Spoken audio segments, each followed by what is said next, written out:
Sí, como todos los domingos a las 11:15 de la mañana, este es su programa que se llama Luces de Bohemia y de conducción Seña María Estrada por esta su radio por internet magiclatinosvegas.org, la otra cara de Sin City, desde Las Vegas, Nevada, para el mundo. Buenos días, buenas tardes, buenas noches en distintos puntos del planeta Tierra.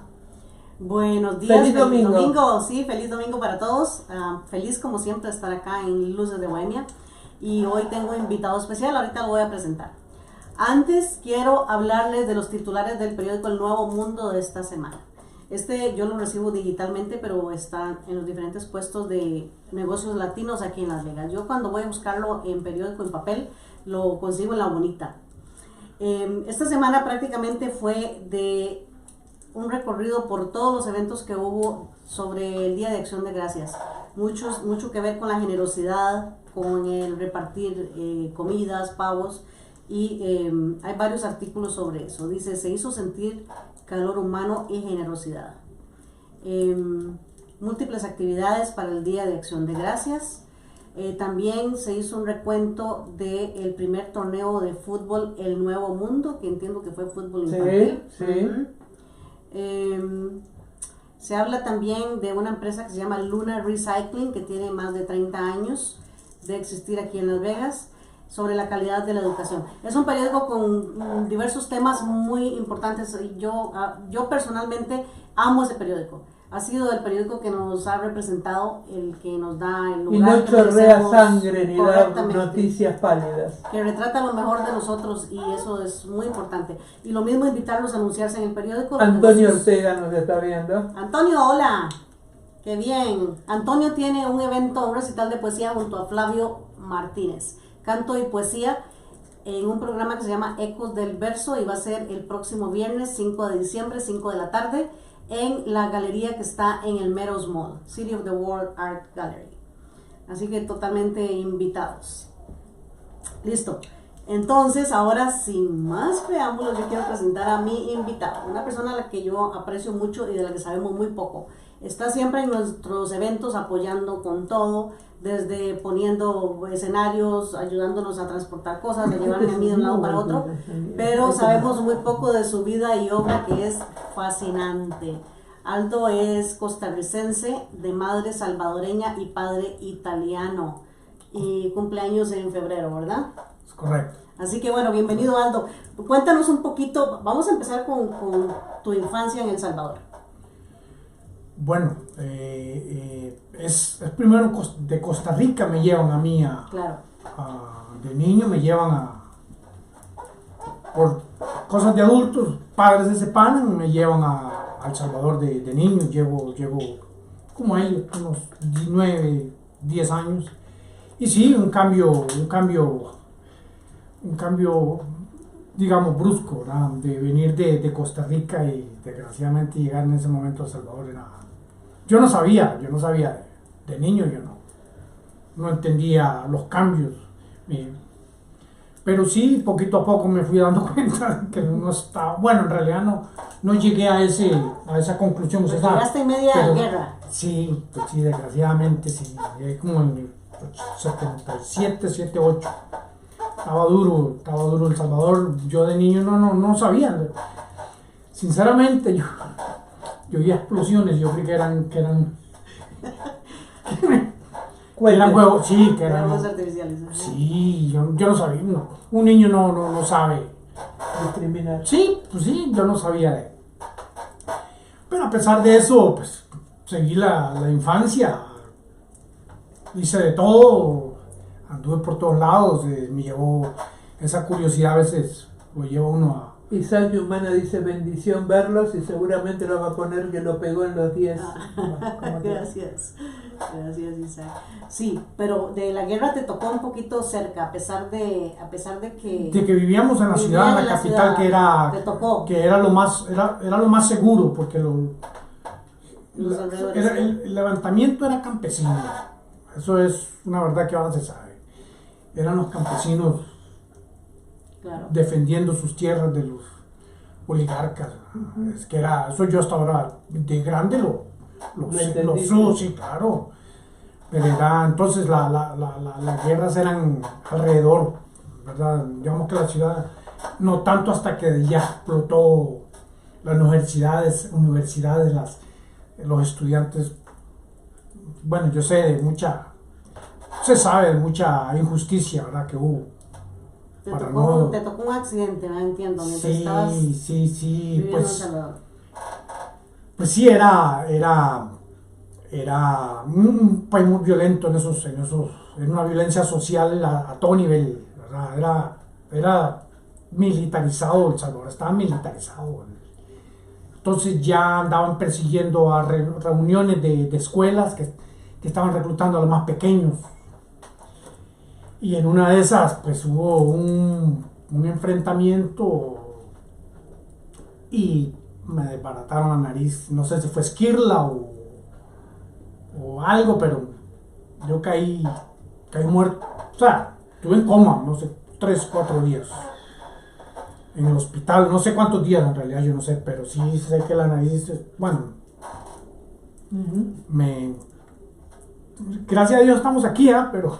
¿Qué edad piensa que tenías entonces? Por ahí de 10, 11. Estaba... Sí, pues sí, me volaron el cerebro.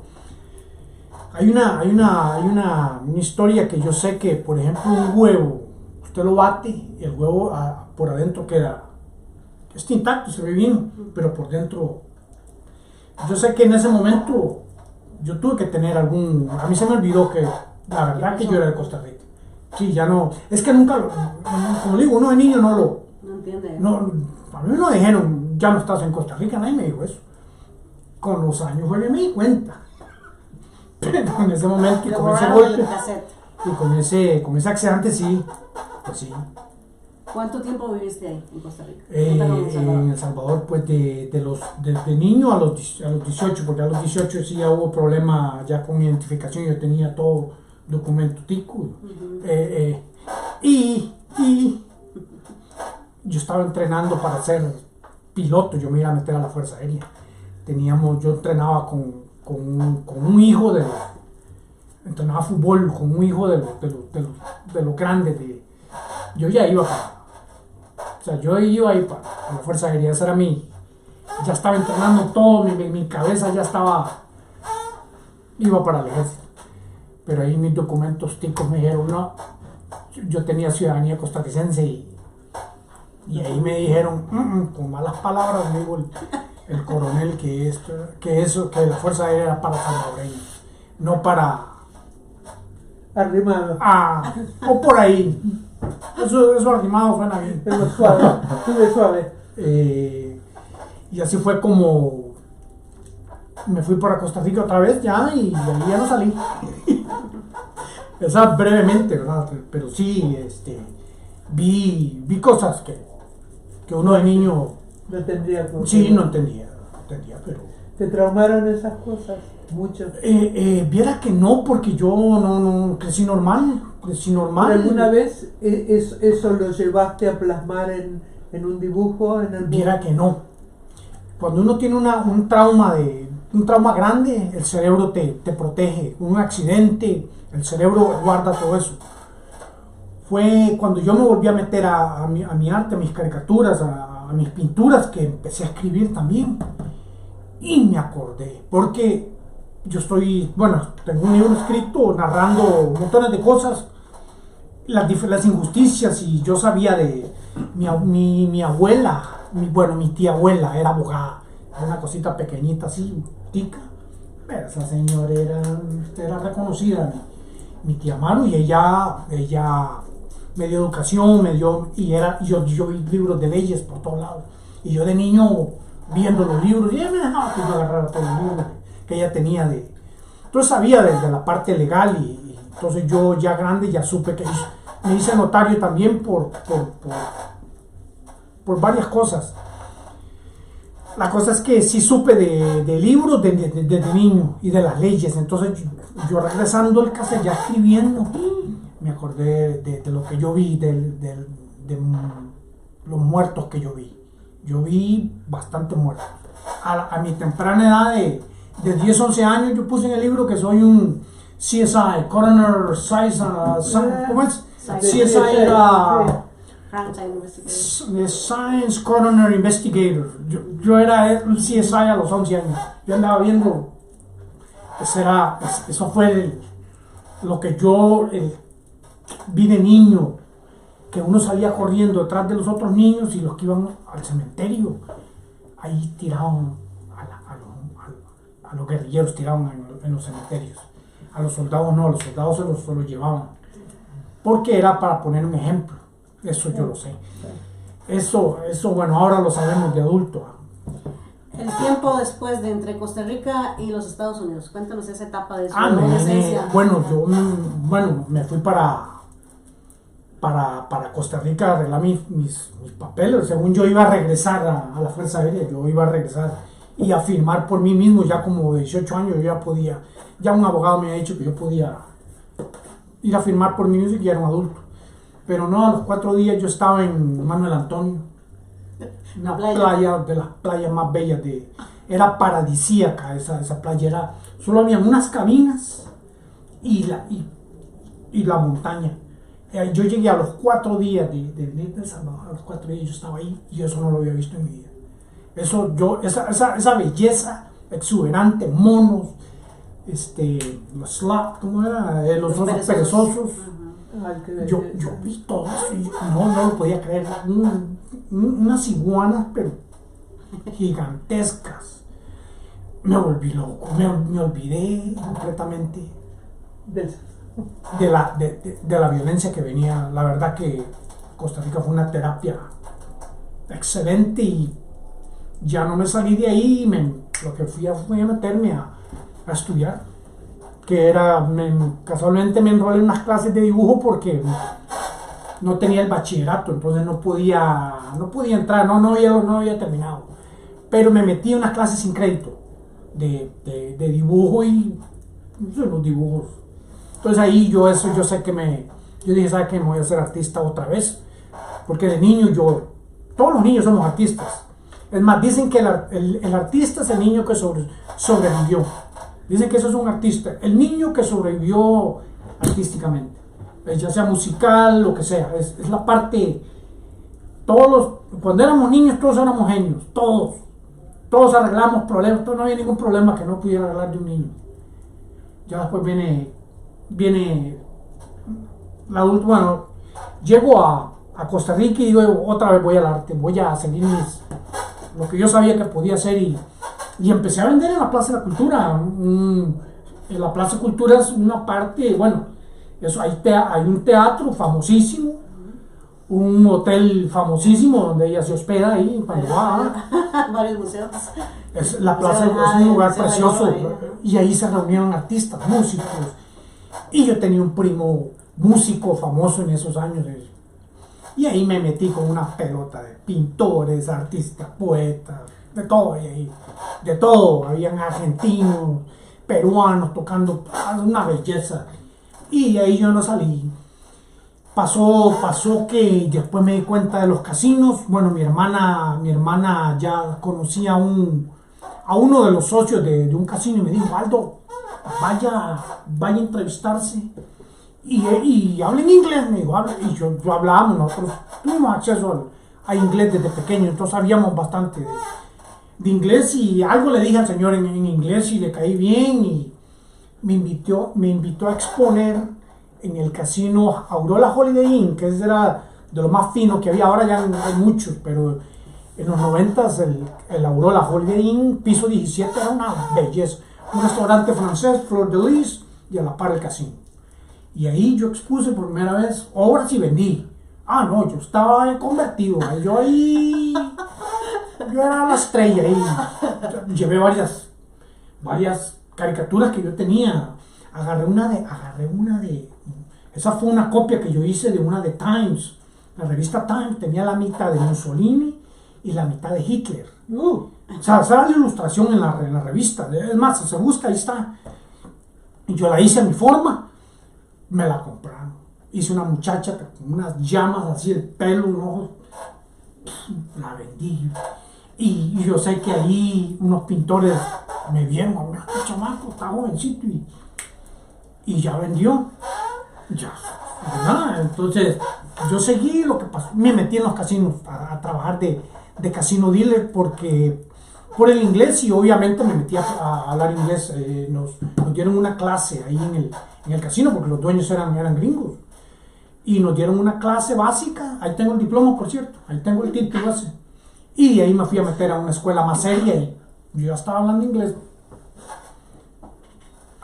Había temprano, en los 90 ya había gente en los casinos, pero no era una cosa tan común como ahora en Costa Rica. Se habla inglés, yo creo que ya un porcentaje grandísimo. Todo el mundo habla inglés ahora. Sí, de hecho, pero en Costa Rica ya es para alguien universitario, es indispensable que hable inglés. Cuando cerraron los call centers aquí por la crisis del 2008-2010, los trasladaron a Costa Rica, India y Filipinas por el nivel de inglés, que era muy fácil conseguir mano de obra barata para ese tipo de cosas. Y bueno, yo en eso, como le digo, tuve muy buenos. Ya empecé a hacer dealer y los gringos les caía bien y me decían, ¿por qué no venís a los Estados Unidos? Venite para. Me decían los gringos, venite para Estados Unidos, usted. Y alguien me dijo, váyase a Las Vegas. Y yo, me sonó, me gustó lo que me dijeron. Yo estaba, lo que decíamos en Costa Rica, estaba pollito. Pollito eran los dealers nuevos. Eso era pollito, un dealer pollito. 2-3 meses en el casino, yo estaba feliz. Tirando cartas. O sea, para mí ir al casino era ir a una fiesta. Porque era una fiesta. Las mujeres guapísimas, imagínense. Era el piso 17, era nada. La verdad era un manjar, para mi corte de 22 años. Andaba bien trajeado, corbatín, y tenía un pelo así, el corte hongo, no sé si se acuerdan el corte hongo que era. Sí, claro. Y aquí, pero ya se me metió Las Vegas. Y venía yo hablando con ella de que yo recibí un curso mental Silva, no sé si lo conocieron. Y ahí aprendí a visualizar. Ahí empecé yo a visualizar para los Estados Unidos. Yo empecé a. Es el primer curso que se dictó en Argentina. Es correcto. Imagínense. Oiga, eso tenemos que agarrarlo de lleno, porque hay mucha enseñanza. Ahora, esa enseñanza perdida.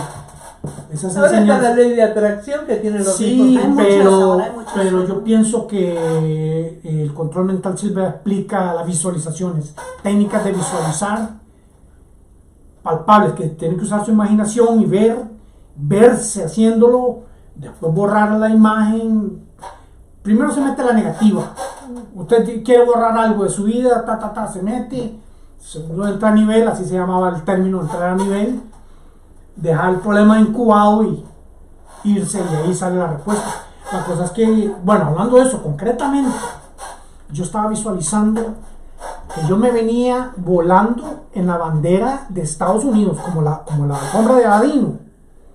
Ese era mi avión, esa era mi imaginación que yo usaba para. Esa es bien acuariana, ahora sé por qué sos loco. Y vea, y ahí viene la otra parte, la buena.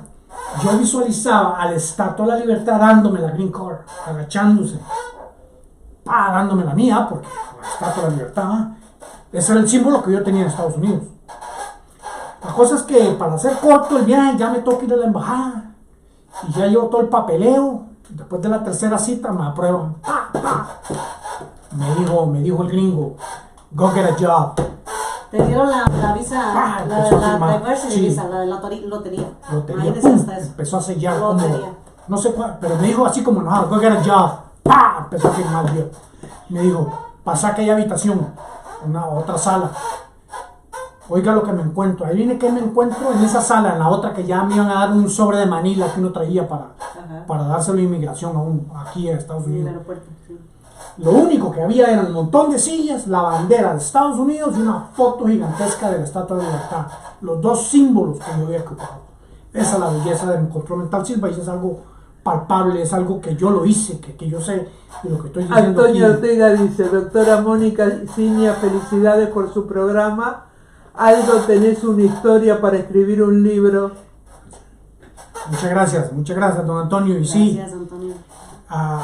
y lo tengo escrito, lo estoy editando, en eso lo estoy editando porque sí tiene cosas pesadas, porque son las que yo he visto, cosas que he visto y que sé. Y seguir contando. La cosa es que ya, cuando ya me dan ese documento, cuando ya llego a esa sala y veo la Estatua de Libertad y siento unos escalofríos, control mental, dije yo, ya ahí me sentí graduado, de verdad. Ahí yo me sentí que la enseñanza, agarré el curso a los 22 y a los 5 años después yo estaba haciendo eso. No le dediqué todo el tiempo a solo eso, pero ahí lo andaba en la cabeza. Tenía una novia gringa, entonces yo ya tenía green card, ¿verdad? Porque nos íbamos a casar, Ese era el plan. Sí, ese era el plan. Pero se fue con otro, se fue con un gringo que le ofreció plata y se la llevó y me dejó sin la green card. Entonces imagínense la llorada que me pegué, la green card se me fue. Pero luego se la dieron. No, pero ya después me piqué, yo dije, no, ya es cuando es el carácter que sale ahí, ya sale el carácter, y dije yo ¿sabes qué? Yo tengo que irme de cualquier manera. Y empecé a averiguar, y de verdad empecé a averiguar. Mi hermana estaba en Florida, en Los Cabos, ahí estaba trabajando en un crucero, y se dio cuenta de este sorteo de visas que, yo no sé, a mí me dijo el cónsul que yo había sido el primer dealer o la primera persona que había ganado, porque eso fue en el 96. Es que mucha gente de Costa Rica no viene para acá todavía no viene para acá. Sí, era información que me llegó. Y en ese tiempo, pues la cuota de Costa Rica era muy grande. Y había que, costaba $100 mandar nada más. La solicitud. Porque uno se ganaba la oportunidad de aplicar, no era que era automático, no, uno se ganaba la oportunidad de aplicar porque el gancho era que su profesión tiene que estar calificada en el Labor Definition de Estados Unidos. Ese es el gancho. Yo no voy a decir que soy algo que no existe en Estados Unidos. Tiene que poner algo que estuviera estipulado aquí en el Labor Definition de Estados Unidos. Y aquí yo sabía que esto era una industria. Claro. Entonces, pero en Costa Rica nadie sabía que era un dealer. La palabra traducida es tallador. Esa es la palabra traducida de dealer, tallador. Nadie sabe eso, nadie sabía eso. Entonces, mis pronósticos eran bajos de yo ganarme la lotería como dealer. Pero yo creí, me metí en la jupa en la cabeza. La jupa es algo que decimos en Costa Rica. Se me salió. Pero sí, me metí entre ceja y ceja que yo venía para Estados Unidos. Y así fue. Lo hice todo y obvio creí. Y esa clase la había olvidado hasta porque ya me metí en los casinos aquí y ya dije, ya coroné, ya estoy en la cima de los dealers, ¿verdad? Sí, yo era un dealer común y silvestre en Costa Rica y ya estoy aquí en la Grandes Ligas, ya coroné, ¿no? Claro. Era mi forma de... Entonces ahí me quedé en los casinos hasta el 20, sí, hasta la pandemia. Pero hasta llegó al tope, él trabajó en los casinos más grandes y trabajó trabajé en el área y en el Mandalay Bay, de High Limits, donde llegan la gente de billete. Sí, las ballenas, de whales. Entonces yo llegué a ese nivel, por dicha, era muy estudioso. Yo aprendí juegos aquí europeos que en Costa Rica no existían. Allá eran los básicos, blackjack, ruleta y Romy se llamaba ya, se llaman, no le pueden poner blackjack porque era ilegal. Y a la ruleta le decíamos canasta. Así era, y con una cosa de bingo. Así era como se jugaba ruleta ya, con las bolas de bingo. Porque eso sí era permitido, la ruleta, la catalina, era ilegal. Y decirle blackjack tampoco era ilegal. Entonces, esas eran las diferencias, pero ya llegué aquí, como digo. Y llegué al plató que le llaman, ¿para dónde más voy? Claro. ¿Verdad? Entonces pasó lo de la pandemia y me metí de lleno ya en el arte. Ya dije, de aquí ya no me bajo. Ya me había metido en el 17, yo empecé, pero en el 20 ya con la pandemia yo dije, aquí está mi momento. Hay una cosa muy importante de la vida de Aldo que yo conozco y es que es un hombre completamente disciplinado. al máximo, al punto 80-20. Y tiene una, no es un hobby, es un trabajo que hace, que es el ciclismo. Él ha corrido incluso en Europa y es un hombre que maneja las bicicletas como parte de su vida misma. Y para eso pues requiere un montón de disciplina. Otra cosa, porque quiero que nos cuente de eso, es que es un hombre que no toma medicamentos, nunca toma medicamentos y está en completo, perfecto estado de salud. Vamos a empezar. Bueno, la bicicleta tiene relación. Los beneficios de andar en bicicleta son: el metabolismo está activado, le podrías nombrar y es la vida misma. La vida misma es una bicicleta. Si uno no le da dirección a esa bicicleta, ahí se queda. Y lo mismo es con la vida. Entonces la bicicleta tiene una enseñanza, yo creo, filosófica, porque con una bicicleta yo llego donde aquí, en una distancia decente, yo le llevo todos los días. Y he llegado a trabajar en bicicleta, en patineta. A mí no me, soy muy puntual. Esas son de las cosas que tengo. Entonces, la bicicleta para mí es un vehículo antes que otra cosa. Y la descubrí de niño. Así no, por ahí de los 11, 12 años. Y me fui. Alguien me prestó una bicicleta de carrera. Me voló la cabeza. Yo me fui larguísimo. Para mi edad. Es más, cuando regresé, el man creo que me lo habían robado, que me había tenido un accidente. Porque me fui 1 hora, 2 horas. Y esa no era media hora. Él llegaba a marcar ahí a ver a la novia y me dijo, cuidame la bicicleta, ¿no? Pero yo me fui larguísimo. Bueno, entonces aprendí que la bicicleta es una maravilla. Imagínense que es el caballo mecánico. Así fue como yo lo entendí, el caballo mecánico. Qué belleza el caballo mecánico. Entonces, siempre he tenido bicicletas y me he comprado las mejores bicicletas. Ya de adulto me compré, que ahí todavía la tengo, me costó $800 en los 90. ¡Upa! Y todo el mundo me decía que yo era un loco, que yo desperdiciaba mi plata, que ¿cómo voy a gastarme $800 en bicicleta?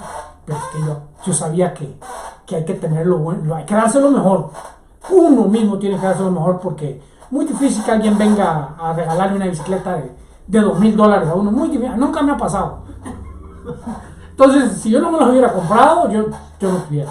Entonces, ahí viene la dieta del ejercicio. Y si puedo andar 50 millas en una bicicleta, pues yo pienso que estoy sano, que estoy... Entonces, si me siento algo enfermo, me da una tos o algo... Y también corrí media maratón.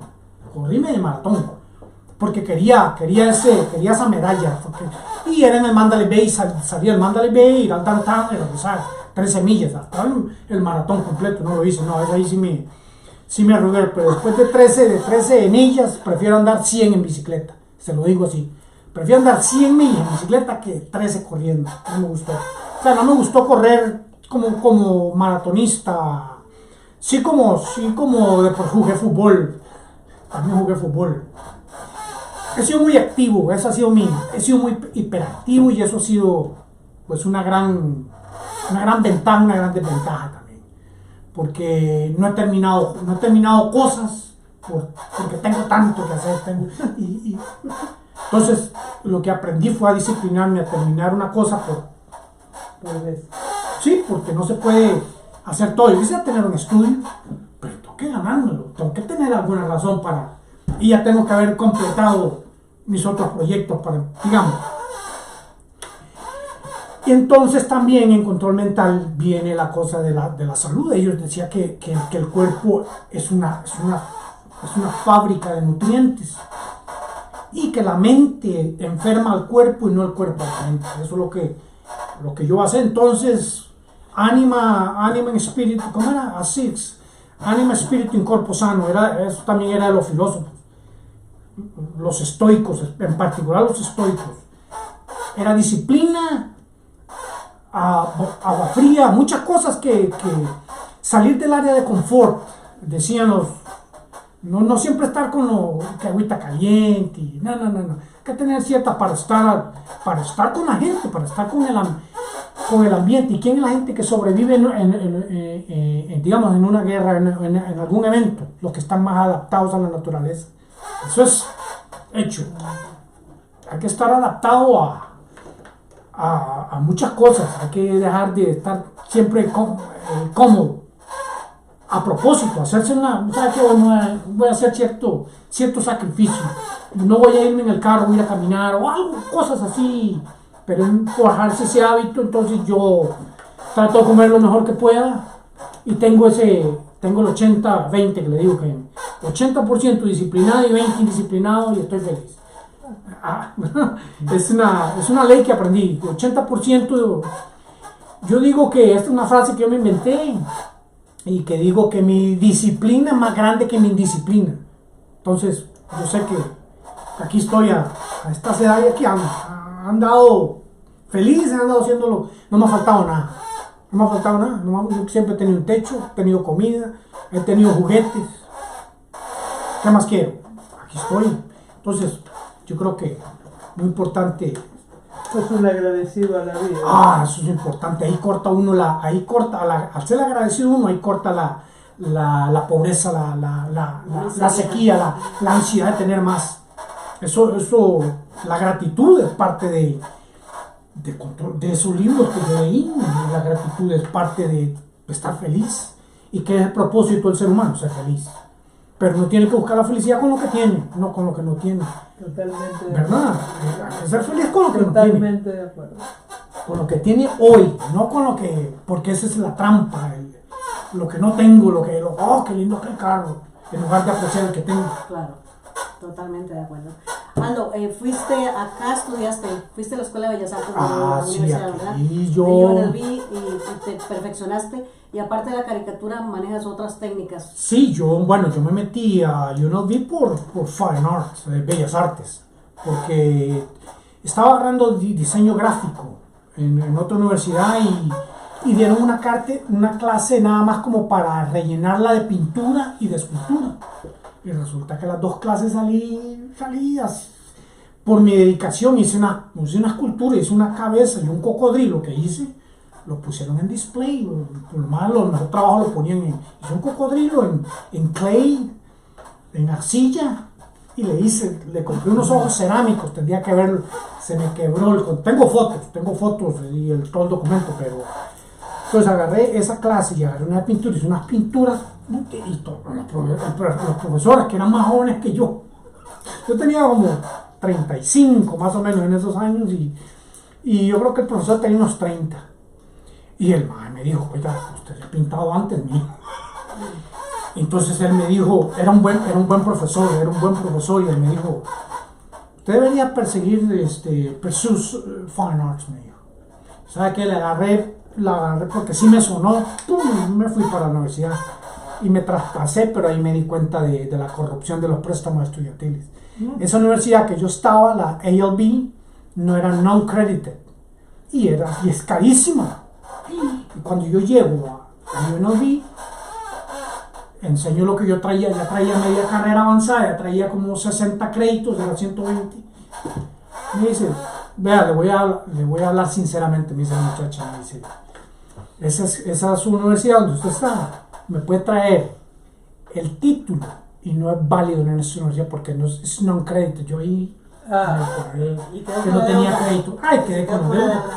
Y ahí fue donde fue uno de los primeros golpes, ya sentí, porque cuando te golpean la bolsa, uno se pone como cualquiera, le tocan la bolsa y me estaban sacando bolsas, plata. Y ahí empecé yo a pelear. Yo me he metido a la corte. Yo soy abogado 3 veces. Mi abogado personal, me inmigré aquí legalmente.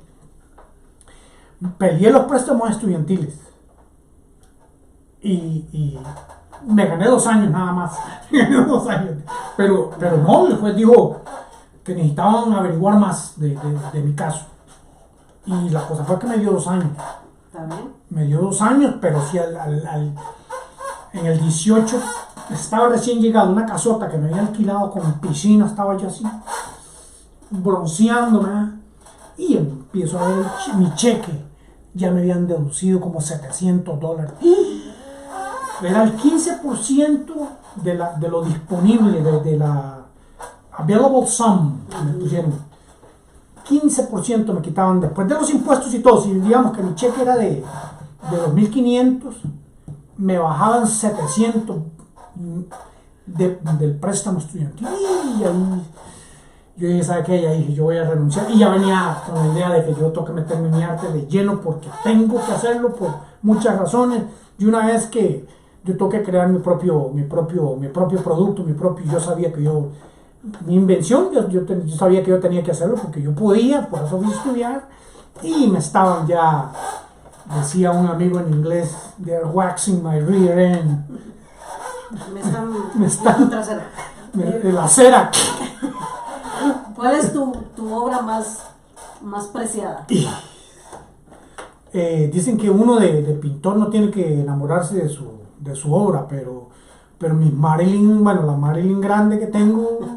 La viste, Mónica, ¿verdad? ¿Cuál? Una Marilyn Monroe que exhibimos Monroe. allá cuando vino Martín. Hay que taparla porque no se la permite en ningún lado. Entonces imagínense. Pero eso es una de mis favoritas. Tengo varias caras también. Tengo varias que me gustan. Me gané un concurso en Costa Rica de pintura. Tengo esa pinturita todavía. Mi primer pintura en óleo. Y ahí la tengo. La más cara que has hecho.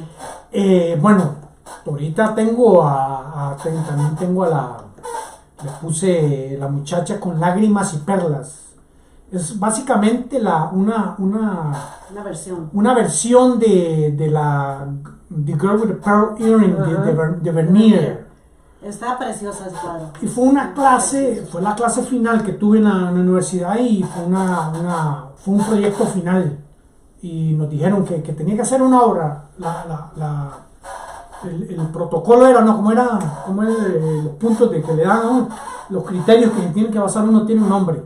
Bueno, los criterios que tenía que ser tiene que ser una obra reconocida, pero yo tenía que cambiarle algo que todavía se reconociera, pero dijeran, pero no es. Entonces yo le metí lágrimas y rímel a la muchacha, que ella no tiene, ella solo lo que tiene es la perla, y la cara, una técnica que utilicé la misma técnica de Vermeer también, que es una técnica viejísima, de velaturas, de muchas capas pequeñas, delgadas. Esa es la belleza de esa pintura. Y le metí rímel de mujer y lágrimas. Y rímel entre las lágrimas. Una muchacha me dijo, una estudiante me dijo, "You are cruel", me dijo, que yo era cruel, me dijo, "usted es cruel, le hiciste llorar la original". Pero yo era, ¿qué nos hace? Pues, la muchacha le llegó esa lágrima. Y el profesor me dijo, "la pegaste", me dice. ¿Por qué? Porque acá estás creando una reacción, me dice. Que eso es el arte, crear una reacción. Hay gente que se va a enojar. Por muy bien que usted haga su trabajo, hay gente que no le gusta por aquellas razones. Pero sí, esa la tengo bien, con buen precio, y si no se vende ahí, hay que siga. Pero es una buena obra, es un trabajo final, es una técnica antiquísima, que fui a la universidad, pagué por esa clase, y es una clase muy buena. Y lleva mucho tiempo para que esa pintura seque, oxide, la pintura oxida, no se seca, se oxida, el óleo se oxida, no se seca, y ahí es cuando se hace como una piedra, pero una piedra finísima, una cerámica podría ser. Y esa es la que tengo más cara, porque yo sé el trabajo que tiene, la técnica, las horas y el cariño que le tengo. Bueno, tienes una marca que se llama Crazy Aldo, Aldo Loco. ¿De dónde salió ese nombre? Crazy Aldo, los gringos me pusieron por mis caricaturas, por muchas cosas. En mi forma de trabajar en los casinos, yo era muy alegre, yo llamaba a la gente. Si yo lo miraba a una persona decente o lo miraba bien, yo no voy a llamar a un que anda con un cigarrote con los pantalones, yo no lo voy a llamar a mi mesa. Yo tenía mi criterio, yo era dealer de Highland, pero a veces también iba afuera. Entonces yo cuando estaba sin jugada, digamos, así le decían, yo llamaba a cierta gente, no a todo el mundo, pero a ciertas personas, y también gente me llegaba y me buscaba por la razón que fuera, llegaban a sentarse a mi mesa. Y un chaval, no sé, le dice, teníamos el mismo reloj, este mismo reloj, solo que él lo tenía, no, él lo quería comprar en amarillo, me dijo. Él tenía otro reloj, pero le gustó y dijo que él se quería comprar pero en amarillo. La cosa fue que empezamos a hablar del reloj y que yo sabía muchas cosas. Y me dijo, you're crazy, me dijo, how you know that? Entonces yo le dije, si es mi reloj, yo estudio el manual, me costó $600. Entonces yo lo estudié bien. Entonces yo le expliqué un montón de cosas y me dijo Crazy Aldo, y así muchas historias, Crazy Aldo, porque la gente le da risa. Un supervisor le dijo, uy, un cliente, el cliente me puso, vea, le caí tan bien a este man que me puso $500 de propina. Él tenía 500 para él y me puso 500. ¿Y cómo le fue al cliente? ¿Sabes qué? Creo que perdimos los dos. Porque él dijo, voy a jugar una mano, me dijo, voy a jugar una mano. Era como un beisbolista, un tipo alto, no tenía plata. Ahí sacó la tarjeta y le dijo, deme $1,000. Le dijo al supervisor, el supervisor la dio, no, dame los de 500, le dice, ya era jugador él. Y como le digo, llegó ahí y me puso 500 para él y 500 para mí. Puta, le dije, man, quién sabe dónde me quiere llevar. Pero no, seguimos ahí, perdimos la mano. Y me dice, you're crazy, you lost $500 in yourself. Y ya me dijo crazy y ya empezó a regarse la bola. Que yo había perdido $500 y que el cliente me había dicho crazy. Entonces ahí se empezó a regar la bola, y empezó a regarse la bola y ahí muchas cosas que yo hacía. Tenía un compañero mío que siempre estaba bostezando en la ruleta y yo le decía, mae, ¿qué le pasa a usted? ¿Qué le pasa a usted? Fíjate, fui al doctor y me dijo que estaba lack of oxygen, que faltaba oxígeno, y le di unas pastillas y me quedo viendo, estaba viendo que no viera nadie. Le digo, ¿sabe qué me ha dicho yo a usted? Suba 100 veces las escaleras como yo hago. Yo subo, ¿sabe cuántos escalones hay? 106 desde el primer piso hasta el 6 pisos. Y iba a ver si viene bostezando. You're crazy, man, you're crazy. Le fue a decir a todo el mundo lo que yo le estaba diciendo. Pero esas son cosas que yo sí. Yo subí a las gradas de 3 en 3, 106 escalones. Cosas pequeñas, pero nadie las hacía. Y el Crazy Aldo me quedó. Y ahí se regó la ola después con las caricaturas, ni para qué. Después con las caricaturas que he hecho. You're crazy. Y hice varios compañeros y como parte de presentarme y ya para qué, Crazy Aldo quedó. Y me gustó. Al principio, le voy a decir una cosa, al principio me sentía, ¿qué estás diciendo? Pero después ya me gustó y de hecho así fundé mi compañía, LLC, crazyaldo.com, y ahí se va y ahí tal vez le cambiaré algunas cosas, pero el Crazy Aldo tiene que seguir porque eso fue lo que de verdad, ese tema me gustó. Y ¿sabe qué? Y un caricaturista pues hace cosas locas, pinturas que puedo hacer. Esta me cohíbe, estaba haciendo un gatito lo más lindo, le hice unas garras aquí, me paró, me dijo, no, hagámoslo otra vez. Está muy feo el gato. Bueno, sí, hay otro que hizo, y le voy a enseñar uno muy feo que hizo, se lo voy a enseñar en secreto. ¿Cuál? ¿El Aldo? Se lo voy a enseñar. Sí, a veces hace unas muy feas. Bueno, vamos a ahorita cerrar el programa de hoy. Me dio mucho gusto tenerte aquí, pero antes de eso cuéntanos dónde está tu obra, dónde la podemos comprar, dónde la podemos ver. Bueno, ahorita tengo una exhibición permanente en la City of the World, es en el Meadows Mall, el segundo piso. Ahí tengo un espacio con unas pocas obras. Voy a meter más. Ahorita no tengo abierto el website, pero sí es crazyaldo.com. Eso lo tengo que hacer en esta semana, así que ténganme paciencia, ahí lo haré y ahí les comunico. Pero ahí están mis dos ahorita partes donde tengo más, donde pueden contactarme. Ahí tengo información en la galería y en el website. Bueno, no en el website, pero en la galería tengo la dirección de mi correo electrónico aldobrianchesco@gmail.com. Sí. Perfecto. Ahí tiene una pared completa en la galería esta que está en el Meadows Mall, está en el segundo piso cerca de donde está el área de comidas y ahí pueden pasar a verlo. En un día de estos vamos a hacer una inauguración de esa exposición. en estos días que no tengamos eventos de poesía ahí en la galería. Pero bueno, es muy querido ahí en esa galería, por cierto, lo estima mucho la directora y la subdirectora. Sí, Entonces, bueno, esperamos que en algún momento podamos ir a visitar esa galería, visitar específicamente la exposición de Aldo acá en el Meros Mall. Muchas gracias. Bueno, ¿algo más? ¿Ustedes? Creo que esto fue una linda entrevista, conociendo aspectos de la vida de él que no conocíamos. Y bueno, no te pierdas, esta es tu casa también. Muchas gracias. Y así nos despedimos hasta el próximo domingo a las 11:15 de la mañana en su programa que se llama Luces de Bohemia. Idea y conducción, Cinia María Estrada, por esta su radio, por internet, magiclatinosvegas.org, la otra cara de Sin City, desde Las Vegas, Nevada, para el mundo. Uy, gracias. Muy buena. Gracias. Sí, muy buena, muy buena.